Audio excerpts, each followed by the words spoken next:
देखता हो उधर तू ही तू है। हर रंग में तू, हर बू में तू, हर जाम में तू, हर दम। हर रंग में तू, हर बू में तू, हर जाम में तू, हर दम। देखता हो जिधर चाहता हो अफ़के रहम करम। देखता हो जिधर चाहता हो अफ़के रहम करम। আমি যেদিকেই তাকাই শুধু তোমার করম, তোমার করুণা, তোমার রং। যেদিকেই তাকাই কণ্ঠ এত সুন্দর। এইটা হাফিজুর রহমান, এর কণ্ঠ ভালো বুঝায় না যারা আমার মাওলাকে তালাশ করে। ওরা তালাশ করে দেখে এই আওয়াজের ভেতর থেকে আমার কুদরতের মালিকের ঘ্রাণ পাওয়া যায়। আল্লাহকে দেখতে হলে চোখের নজর ঠিক করো। আল্লাহর কুদরতের ঘ্রাণ আছে, ঘ্রাণ যদি নিতে চাও নাক ঠিক রাখো, দেখবা তোমার নাকে মাওলার কুদরতের ঘ্রাণ আসতেছে। ঘ্রাণ পাইবা, বলতে পারবা না। এটা বুঝার মানুষ করি, বুঝানেরও মানুষ নাই, বুঝারও মানুষ নাই, বিরোধিতার মানুষ আছে। हकीकत से तू दुनिया बेखबर है, दुनिया की नुमाइश पर नजर है। والقمر بحسبان والنجم والشجر يسجدان وفضل زمانا على زمان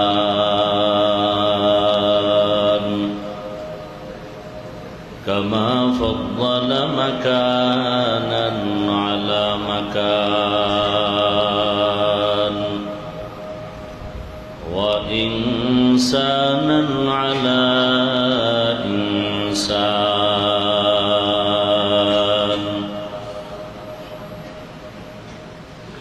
ونشهد أن لا إله إلا الله وحده لا شريك له ونشهد أن سيدنا ومولانا محمدا عبده ورسوله اللهم صل على محمد النبي الأمي وعلى آله وسلم تسليما وبعد فأعوذ بالله من الشيطان الرجيم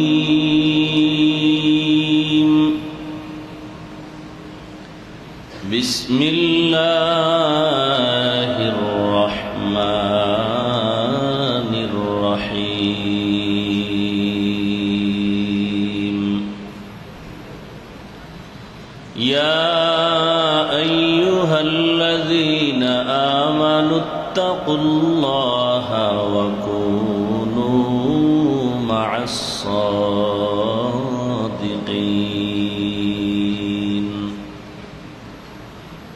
وقال رسول الله صلى الله عليه وآله وسلم البركة مع أكابركم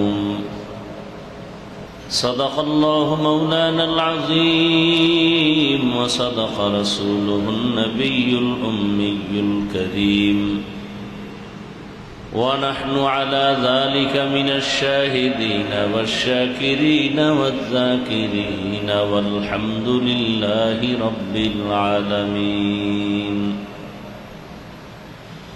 سبحانك لا علم لنا إلا ما علمتنا إنك أنت العليم الحكيم رب اشرح لي صدري ويسر لي أمري واحلل عقدة من لساني يفقه قولي निगाह मुमिन से तो बदल जाते हैं तकदीर